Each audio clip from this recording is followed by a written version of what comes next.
دم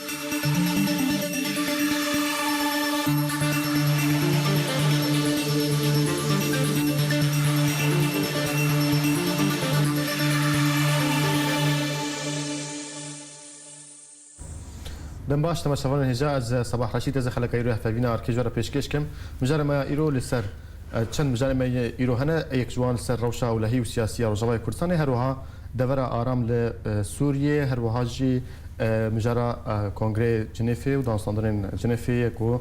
دبیسته و مهیداتین درخواستن میوانم الاستودیو ما مستعد باسط حمو اندام مکتب سیاسی ی پارتی دموکرات کردستان سوریا ما مستعد بخیرات الاستودیو ارکی سرچاوی من گلکس پاس دستی که خوازم جه روشا سیاسی روشای کردستان دستی بکن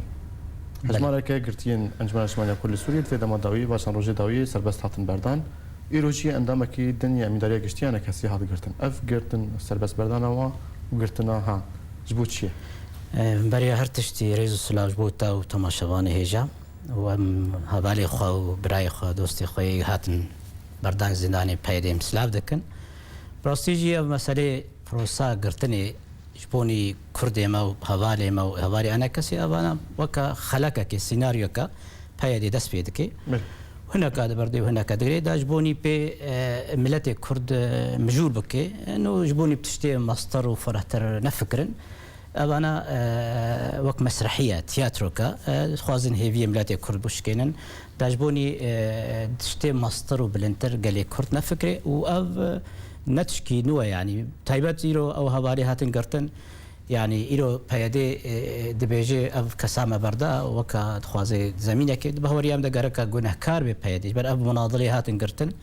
بي سوجو بي سبج بوشيا غرقا أو گناهكاريا خوا ولی مستهلك جافدير دبيجن أف سربس بردانا واقرتيها سيجنالا كجبو يعني جبو وغرا ركفتنين دهوك وهوليري ترسل بيكيش از نبهورم اجبرگو ایرو گهرتن گوات شی ببین دوید گهرتن ذهنیت بید فکر ده بید بوا آوای گرتنی و بردانی تری نکافیه دوی لشکریه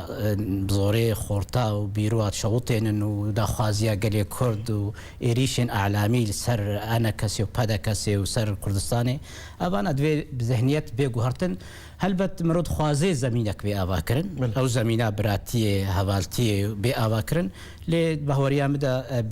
بقرتنا حوالکی دوا و برداناوی اوانا نممکنه تنه تراويت كي وبس يعني بل فيتش بيكرن او زمينه حتى زمينه دبي شركه ايرو دبي شركاتي كردي بيدانين براتي كراس ودروس بيدانين وسر اساسي اتفاق هوليريك وهولير دو ودهوكا يكي ام كارم كرد جي خو بقرن دناف حلوستا سياسي دا براستي اذا ياغو تي خوستن دواري فكر دا دواري نتويته دا دواري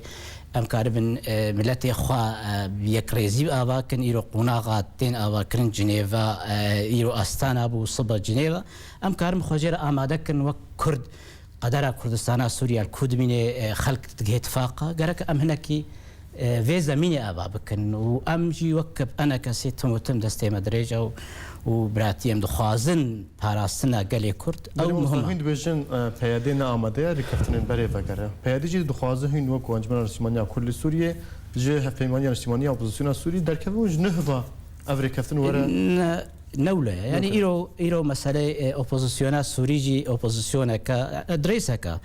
أم تدا جبوني هالوستا ملتي خديار بكن جبوني أم كاربن أم الكودرونن كو آبادن قالوا إيرو دركتن بيادي كاري تكلي خب الرجيم بكي وأمي تكلي درفا وعلاقات درفا بكير أبا هل بتختي اتفاقات هوك بيك هاتبا ويا هولير ببراتي بيقومان إيرو بلكي قناغا أنا كسي جد ائتلاف دا جنا أبا و دولتي وكا الرجيم السوري دستي خدريش كرباش بو كردا وروسيا جي وقوات كا غزا كردي مزا وأمريكا جي نشاربا جو كا غتا كردي بخورتاي راشبا وتركيا جي ليستكي درج ودجوار نتكرن هلبت دماغو اتفاقا براتي أساسي جو سرد هوكي نمشي بيقومان ام حموتي دات خسرن دماغو ام بند آليك فياري وإيرو قدرها قالي كرد ومضاد بدنا في اتفاقات دولي وإقليمي دا يعني إجباري بيك يجي ام وك كرد وك أنا كسي ام بيجن قالك قدرها كرد يا كيتيا كرد أو يا جارانتي بيج بو ما وهيفيا ما أو بل ما مست كردات شو السود ائتلافي ورقتي حتى أنها براسي يعني وكو دوزا كردي بله ائتلاف بري عنوانك بو ادريسك بو بله دما تشون اصدقائي السوري بيرا بو نياد دوا ام جنيفا اول دوا وقت ملتي كرد خلق حموراغ هان نقول بو ادوا ام قدر ما كرد البيشيا ديروكي انو ام كلكا كسي اوبوزيسيوني بسينر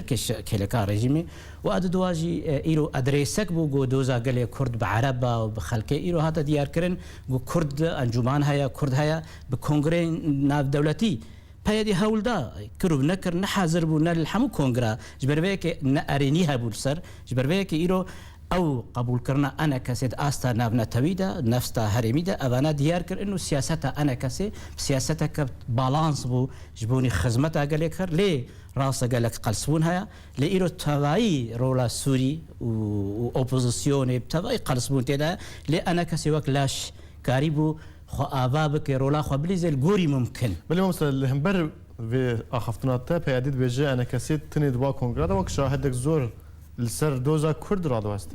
نا أنا بروباغندا بيعدد دائما إريج دكي جبرجو تم دخواز كاري أنا جبرجو دخواست إنه أو حاضر ببي لأدباوريام دقو بايد الوا كونغرا حاضر باوي آواك دي هولدا جو جنيفا إيرو أنا كسيلي حاضر بايد هولدا درباسنا كرن هل بات إيرو بروساسوري قالك ركفتن هنا أنا كسي رولا ما أساسية اللي هرتش نوك دلي ما تشيد بي لي أم هول دندماغو إيرو قناغا برجواندية قال نها تداني هل بات وجهي أنا كسي دوار كفتنا ده ولا مين؟ بس أنا ورن سر كونغرين جنيف وف كونغرين كولدين دار خستن أم ورن سر روشا أولهي وأبوريا روشاوي كردستاني وده ما دوي و چند روزن بوريدا پیاده يعني جي يبقى اعلان كر قلت أم هذا كي آوا بكن أو هذا هان هر کسی که خواسته تبلیغ بلا تبلیغ به چند مرجعی هبو یک جوان مرجع کو جوان ور خواستن هر کیجان دور سوریه شر بکن هر تلسر وی که چت بیشن اد بجم کرد دیما دوی قناغ سوریه دا گرک برجوانی گلی کربر بچابد ام نبن بندقیت خدمت غیر خوا بله و چونا خونا گلی کرد دبر رقایدا دبر من بجدا أبانا خوينا قال كرد قال بي باراستن مقدسيات جبر بيك أم ناخذ ببن ليستك وأداة دما خلق بيجي ما هرن ونشن قالك قناغا قال كرد مصلحة قال كرد دفي بروسي أو بيا قرن بي جبر بيك يجي أم ناوكا بايدت فكرن إنه خوينا قال كرد بخن وكا شعارات جبوخا أم دخوازن خونا قال كرد بي باراستن بأقل خسائر أم دوزا قال خو بي باريزن جبر بيك يجي دماغو دمبي وام هولدن جو اتفاق عسكري وبتقال اوروبيه وامريكيه رجي او گفتگو دبن هاتنا بيش مرجما او انا جي ويقال بويد بيجي اف هزهان وج عليه هفلماني نفلتيا الديجي داعش ورا بتشكرن والجهه كوره خواستن وهر ودري شربكن دبنسيا تيلا هاف بيمانيه دا تشد بيجي او بهورنا كم حرتشت وكا جو تيجو تم بايديد بيجي نوليا اتفاق دولي هنا اقليمي هنا جهرتنا رقاي ومسلب هافرب وكا بروسد ماشي لي دخوازن إيرو باكوري سوريا هنا كي داعش جي دور بخن او انا نجبوني كرداتنيا جبوني تروريا لأمو كرد قرقم دقالي بفكر بالي هرتشتي دوزا قالي كرد باراستنا هريما كردستان سوريا او اركيما بي يك ريزيا قالي كرد كردستان سوريا او بيجو بيشاروجي لهمبري بلان تي اتفاق انتي نابرا دولة هرمي ودولة بلندا او انا دبي ام نبن كغزك ضعيف بيشيا خلقي المستعفي ابا باكرنا به زهان نريغرا كجبو در باسبونا بيشمرگي روجاوي كردستان دغرا بيشمرگي هل بت اف بابتا خوازم قال خربيجم بيشمرگي كردستان بيشمرگي في خاكا كردستان سوريا وي فغرن وفرح جي دبي وديتن وشي ورماندي دبي بخلقي مرا از باورم دم هات يعني زيقدا بهاتنا اداره امريكي ترامب وغهرتن النوبين وامي كردستان سوري درباس ببن هيفيام اوا كو بايدي وغير بايدي ايغو ايرو خوازن يكريزيا كرد تيك ببن لخوا غرن يكريزيا كرد اوا غراندي جبرجو هدف وارمان جامع ملتي خوب باريزن وبيشمرجي كردستان درباس ببن وقال لك معادله بغهرين بل يوم بيشمرجي روجاوي كردستان يعني بيشمرجي روش ويتشوا فغر اتفاقك دولي جرد بيدي بمسألة دولتي هرمي جيبه جبرجو إيرو سوريا بشروجة تشتن قفتو دبون هرم آرام تي بحث كرن اجتهادنا ترامب بهورم جنيف وآستانا دسبيك بوغو غاريبو روسيا غهرتنا بخيميجي خدا بشتي هريما آرام وبرياوي بهوريا مدا وبيشمرجي كورسان درباس ببي شان دا كان كسيد شيء أمريكا قالوا تشي بهمندي بفجرة بيشمرجي روجاوي كورسان هلبت خلا هاري جرينجا شان دا ما أنا كسيد شيء أمريكا وداخواني خواستك خبو بريا هربجارتني ترامب وهرن والقال رايداري أمريكي ووزارة درفا وكونغرس الأمريكي وبيتشكيب بحث بكن بيشكيش بكن خارطة الطريق بنارينا أنا كسي بيشاروجا سوري وأمريكي الماجهدارن وأم دوستي أمريكيانا دوستي قدرة قال كرد وأمريكي وأوروبيا إيرو أمن كرد إيجو كاربن همبري داعش وتروري وبرجواندية ما يك ريزدن بهوريم بتشونا هوا ما وباش تشتي سر بيش مرقا بدأ ديار كرن وأمريكا جي أريدك وإدارة أمريكي جي تشتي بوزيتيف فن دوسي كرداتي ديار دكي كسي إدارة ويديانو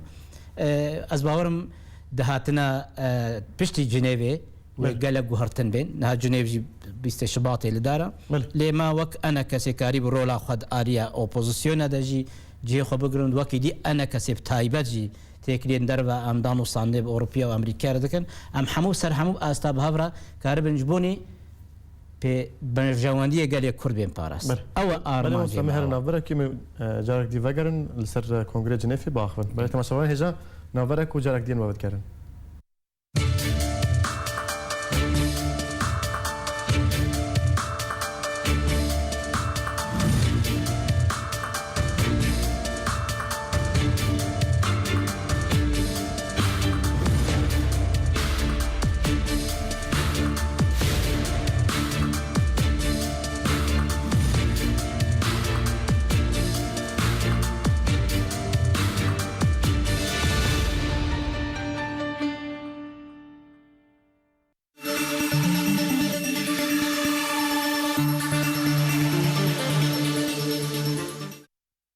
بله تماشاوان هجا جارك ديدن باش جاردي مامستا عباس تحمو عند المكتبة السياسية بارتيا ديمقراطية كردستان سوريا وديارن مامستا كونغرس جنيفي هون وكو أنا كسي باشدارن يا نا هون تدات شبكان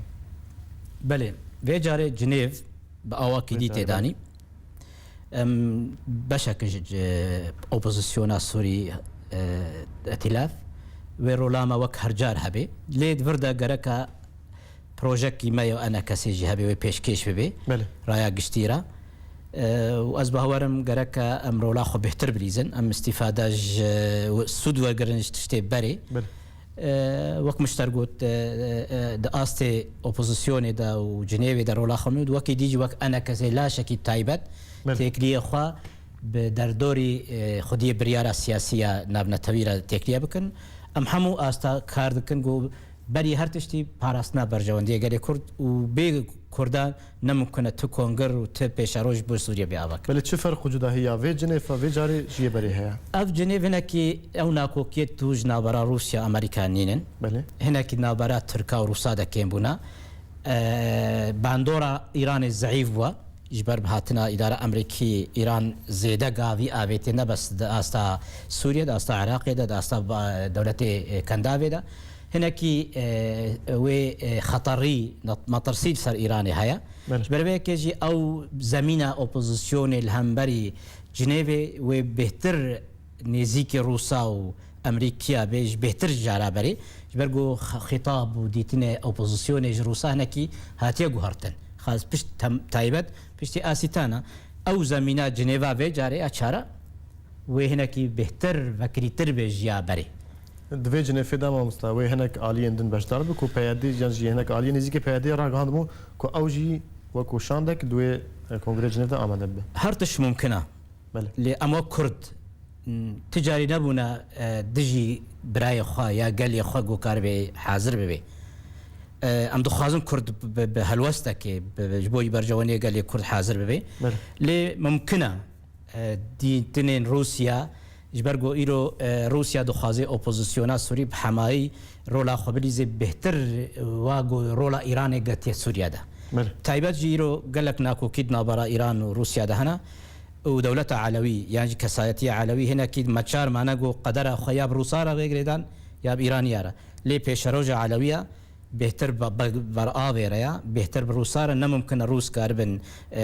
دستير إيراني بردن هرتشتي ده اللي بربيك يجي زمينا إيرو لاعبي أساسي دي جنيف ده وقت تفاهم دا برا أمريكا ودنا برا روسا ده خرطر بوش جنيفا ديتر ممكن هنا كيجبوني دسبيكا هريما آرام بمشاندن ممكن إيرو هزين ديجي بين از دور نابينم دماغو هناك هزي كردي پیاداجی و غیری پیاداجی به خندی ولی اپوزیسیون سوریه بریان هات گوت پیاداجی بش که رژیم بلاد عالیه رژیم بجدار بیان جی رژیم سوریه نورتیا پیاداجی دکه ممکنه او هيا او اپوزیسیون نتنه بریاری دادی بله او ایرو سوریا دموکرات و امریکا و روسیا او نی بریاری دن هل وسط ترکیه و اپوزیسیونی نوک امریکا رو برگو ایرو پلانکه جبوني نبارچه بونا سوريا مناطق نفوذ سوريا ده بيداني او مناطق نفوذ بي مشاندن بمناطق هرمين آرام بيداني او هرمين آرام جي بن سيوانا روسيا وامريكا ده جبر هر يكي برجوانديه كي بيشروجا سوريا ده وندزانج يعني ايرو تركيا ابدا خوازيا بو دسبيكا شورش لي تركيا بيشتي او استحقاقات 8 كيلومتر قهايد او باريكاريا ارتيشا ازاد او انا استراتيجية تركيا يجبوني هريما كردستان سوري درياس بيجي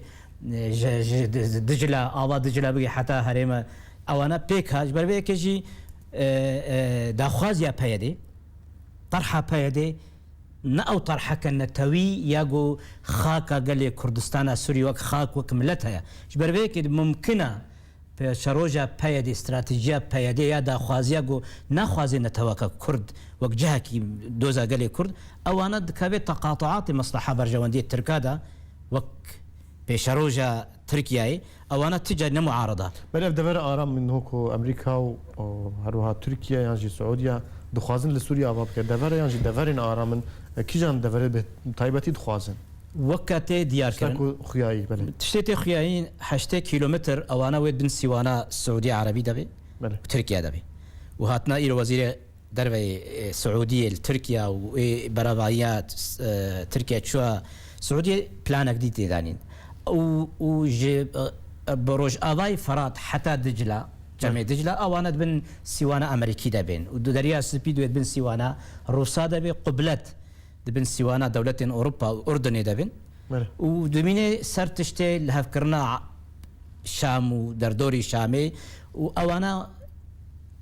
ومهرمات سني ياغو ديرا زوري حتى دقي أنبار أوانا جي بلانا كديا جبربي كجي إيرو نديار حتى داوي لبريارا داوي صرماصي دنابرا روسيا أمريكا وشاول هبكن وإذا فرض بكن قفاشا بكن سر وكسي إيرو هندري سوريا دا جبر وندزانه جي إيرو أوبوزيسيون كغزة هري خرد يا دستي تركا دايا او هافبنديا يا ازماني دنابرا امريكا وسعوديه ودولتي الخليج او انا لي دخوازن امريكا وروسيا دخوازن انه السر عرضي نلشكري تركا تنبي دخوازن لشكرك عربي هبن بتمويلك تركي جبر ترك قالك جارا ناكوكيد نابرا وامريكا دا تشيبون وروسا دا حتى داوي بشراستن او اتفاق نابرا تركا وإيران يجبوني نخشى سوري بيشروش. فلو مستقف دفرن آرام نبارشا كرنا سوريا؟ هلبت سوريا نممكن تشارة سرب بجنيفا تشاراجي ويدريج ببروسا وقت من قوت يا هري بربتشعف دا أجندة روسيا وأمريكا دا در مناطق نفوذ يد بيشن. بآرامي دس بيبي وبيبي أمر واقع يعني بدميرة جبربي كيجي أو اتفاقيات نا وهركس يكاد ليوب خازي نممكن وك تشاوا لا غالب ولا مغلوب يهبد بيش روجا سوريا دا نممكن رژیم سرکوی نممکن اپوزیسیون سرکوی جبرای که چهار سریع گو آوا کرنا سوریا گل هف بکن و سیاست کنو آوا کرد به مناطق نفوذ يعني او پارچبون شواده پارچبون برنگا کی ولو بمعنى ناي بهتر و كانتونات مناطقي بينداد بلو مستر رژیم اسد والسرفي كي تشبكي يعني قاره تشبكه رژیم حتى نهاد بجا سوريا كعربيه دولتك سوريا كبارچي اف بروباغندا علويه جروجا روجدا بالصراع العربي وبروباغندا عربه بيت خابان او انا نما كاري سوريا وكبري بقريني نهاد خوازي ريجيم كاغزة كخب كارتاني درباس كرنا ريجيمي ودزجيه ويد هندري هريما كردي دا جبرجو قوتها كردي تخازي زعيفك او جيب بلاني كسين شوفيني عرب وريجيم برتجاري نديتي كرد دوستي بينا الا هو كغزة بكارنا جبربيك الرجيم بيهيفيا رجيم ممكن بقري وكبري رجيم قدره دستي روسادا مايا بشار اسد ممكن بيشاروجي از دور نابينم قدر بشار اسد بقدرك ونضاي هري وكيا معمر قذافي غير معمر قذافي دفان دفرين ارام دا جهه كردال كودر يعني جي كرد ويتش ببن شخو برسهري جرين جو بايا دي ناهي كردام استراتيجي بفكرن ناهي ام يكريزيه بكن جو ام ببن وقت شتيب تشوش روجانا اف مكتب شوطان اف بردان اف قرتن ملاتي ما بهيبي ببنابي اف بايا دي تحمليه مسؤوليه جو ايرو ملاتي كرد بنابردوي غيرك كرد يكريز بن يك هلوس بن او قدره دوسيا كردستان عراقي كردستان سوري البا خديه برياره سير نخشا بيشروجي بهبرد ماشي ازنا كي قشبينم بضرباس كرنا بيشمرغا وي هريما كردستان سوريا بتايبت وي بمشاندن لنوكا جو مدغوت يعني جوكا جو خوني هنا كادغوت والله امي بق هنا بحراس بي او انا بشتي ضرباس كرنا ترى او خونا انكي ضعيف كر لدي سجد بهور برجونديه ما او كرد ببرجواندي بريارة سياسي دولي ردمشي قدرة كردستان سوري ستاتو وبملت وخاك بمينه وفيدراليزم او يا دسبيكي جار سربي لي ممكنه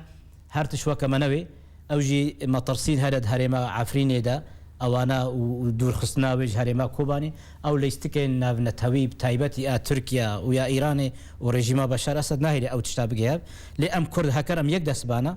با امي قالكتش قزنج كربا ويروجي فرصتها بلا وقال ام هذا قرن ويتشبكري ام هذا قرن توكايكي ملي والبن سيوانا سروق مسعود برزاني وإيرو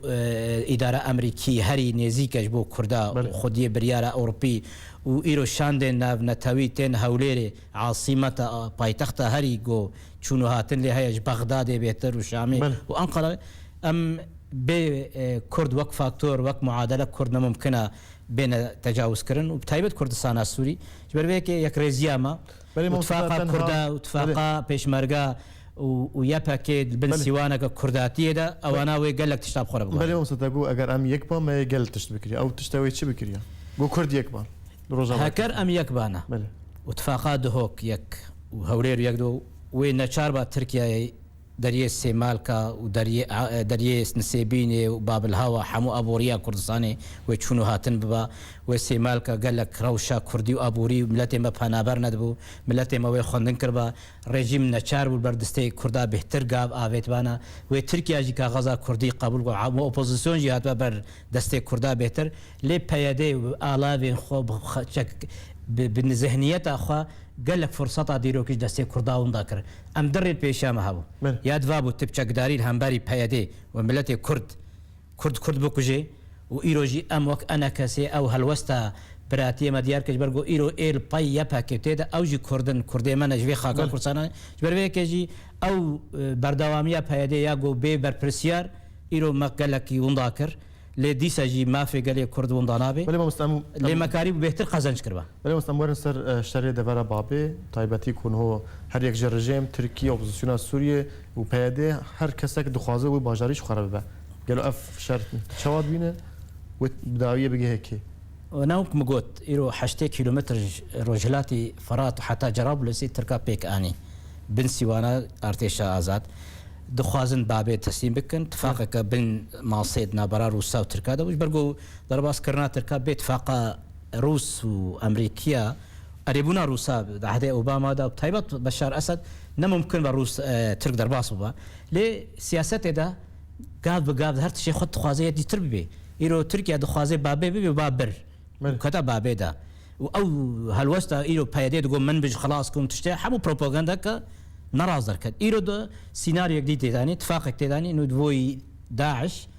د موصله ورقايده دبي نچار بي جبربي كيدي هركس اجنده خود بيشكيش دكي تركيا دخوازي انه زي خدمات بكم او اتفاق ايرو السعوديه الانقره هاديتن وهاتنا وزير الدرب السعوديه او انا بلانا كديت داني داجبوني بهتر مثلا رقا يجي درباس بكن وتركيا يجي دخوازي وك فيزياكا بهتر ولاتي عرباره جبر ولاتك السوري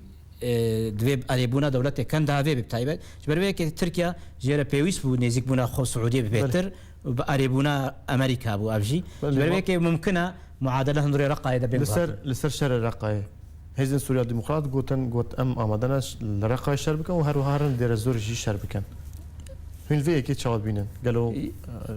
کوردان لێ دەرێ شەر ئەم کورد نەبن قاغازێک یانجی بندوقیەکی بۆ خەڵکی بەرجەوەندیە خاکە کوردستانی ئەو بەرجەوەندیێمە جبەرگو پێشەڕۆ ژوارێگە ئەم شەڕێ وڵاتی منطقە عربی بکەن وێ دیرۆکە عربە بێژی کورد داگرکردن زەڵمدار بوون و سوورەتی کووردا بێ و شەوهاندن لێ نەبمە بێ بەردانی بەرە خەڵکی عربی وێ منطقەیە ببن